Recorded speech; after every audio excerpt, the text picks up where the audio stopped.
2025 भर्तियों का वर्ष आज ही सुनिश्चित करें अपना सिलेक्शन और डाउनलोड करें तैयारी कर लो ऐप। नमस्कार, एजुकेशन नगरी की खास पेशकश एजुकेशन बुलेटिन में आपका स्वागत है। मैं हूं आपके साथ विनीत। तो चलिए रुक करते हैं शिक्षा जगत की तमाम बड़ी खबरों की ओर। राजस्थान में पशु परिचर भर्ती परीक्षा को लेकर नॉर्मलाइजेशन का विवाद लगातार बढ़ता जा रहा है। जब से इस भर्ती का रिजल्ट जारी हुआ है तभी से बड़ी संख्या में इस भर्ती के बेरोजगार युवा नाराज है। उनका आरोप है कि नॉर्मलाइजेशन प्रक्रिया के चलते कई मेधावी अभ्यर्थी बाहर हो चुके हैं। इन युवाओं की मांग है कि परीक्षा का परिणाम बिना नॉर्मलाइजेशन के फिर से जारी किया जाना चाहिए। हालांकि इन विरोधों के बीच भर्ती बोर्ड ने दस्तावेज सत्यापन के लिए शेड्यूल भी जारी कर दिया है, जिससे अभ्यर्थियों में और भी ज्यादा नाराजगी फैल गई है। उनका कहना है कि बिना विवाद सुलझाए डीवी शेड्यूल जारी करना गलत है और इससे योग्य अभ्यर्थियों के साथ अन्याय हो रहा है। इसी बीच अब इस मामले को कोर्ट में ले जाने की भी पूरी तैयारी हो चुकी है। शिक्षक संतोष बिश्नोई और डीपी शर्मा सहित कई अभ्यर्थियों ने भी इस मुद्दे को लेकर न्यायालय का दरवाजा खटखटाने की तैयारी कर ली है। बताया जा रहा है कि मंगलवार को इस संबंध में कोर्ट में याचिका दाखिल की जा सकती है। प्रभावित अभ्यर्थियों का कहना है कि बोर्ड ने जल्दबाजी में डीवी प्रक्रिया शुरू कर दी, जबकि नॉर्मलाइजेशन के कारण कई उम्मीदवारों का हक मारा गया है। अब सभी की निगाहें अदालत पर टिकी हुई है, जहां से उन्हें न्याय की उम्मीद है। रीट लेवल 2 में शैडो पोस्ट की मांग के बाद अब दस्तावेज सत्यापन की मांग भी तेज होती जा रही है।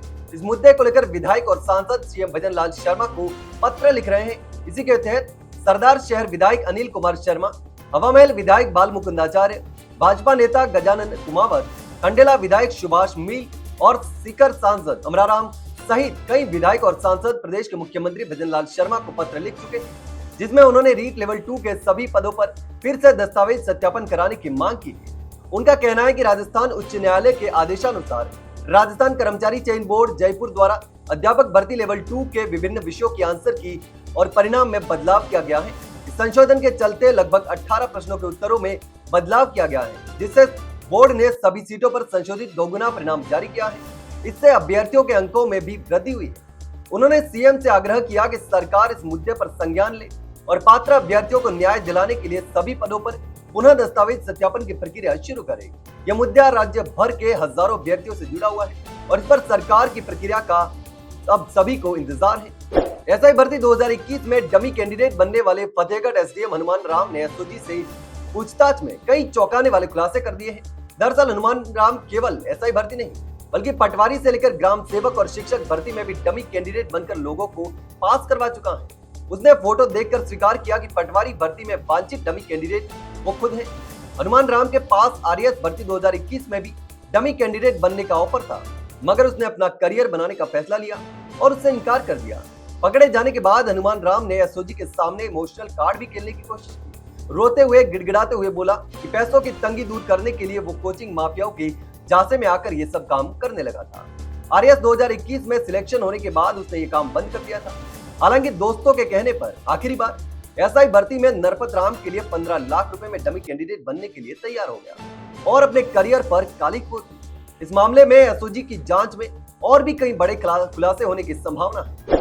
नई ग्राम पंचायतों और पंचायती राज संस्थाओं के गठन के बाद नौकरियों के नए द्वार खुलने वाले हैं। ऐसे में अब प्रशासन की ओर से इन पदों के सृजन की योजना पर गंभीरता से काम भी शुरू हो चुका है। पंचायती राज विभाग के अनुसार राज्य में करीब 2500 नई ग्राम पंचायतों के प्रस्ताव आए। इन प्रस्तावों पर फिलहाल आपत्तियां ली जा रही हैं और जून 2025 तक इन्हें अंतिम रूप दे दिया जाएगा। इसके बाद नए सिरे से पदों का सृजन भी शुरू हो जाएगा। अनुमान लगाया जा रहा है कि इन 2500 नई ग्राम पंचायतों में ही 5000 से अधिक पद बनेंगे।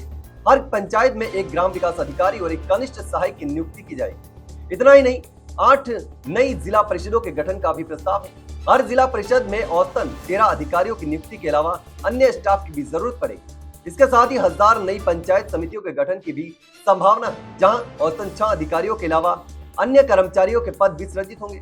इस तरह जब सभी नए ढांचे पूरी तरीके से अस्तित्व में आ जाएंगे, तब कुल मिलाकर 6000 पदों पर भर्ती होने की पूरी संभावना है।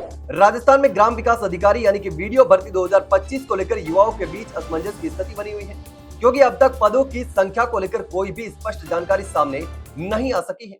लाखों की संख्या में बेरोजगार युवा इस भर्ती का बेसब्री से इंतजार कर रहे हैं, लेकिन अभी तक न तो विभाग ने कर्मचारी चयन बोर्ड को भर्ती की अर्थना भेजी है और न ही ये साफ हुआ है कि कुल कितने पदों पर यह भर्ती होने वाली है। माना जा रहा है कि इस भर्ती की परीक्षा जुलाई 2025 में आयोजित करवाई जा सकती है। लेकिन पदों की संख्या तय नहीं होने से तैयारी कर रहे अभ्यर्थी उलझन में हैं। एक तरफ युवाओं को परीक्षा की तारीख का इंतजार है, तो वहीं दूसरी ओर उन्हें यह भी नहीं पता कि आखिर कितने पदों के लिए ये जो भर्ती है वो होने वाली है। अभ्यर्थियों का यह भी कहना है कि अगर परीक्षा जुलाई में होनी है तो अब तक अर्थना भेजी जानी चाहिए थी, ताकि कर्मचारी चयन बोर्ड विज्ञप्ति जारी कर सके और तैयारी करने वालों का भी कंफ्यूजन दूर हो सके। तो ये थी शिक्षा जगत की तमाम बड़ी खबरें। कल फिर आपके साथ रूबरू होंगे, तब तक के लिए नमस्कार।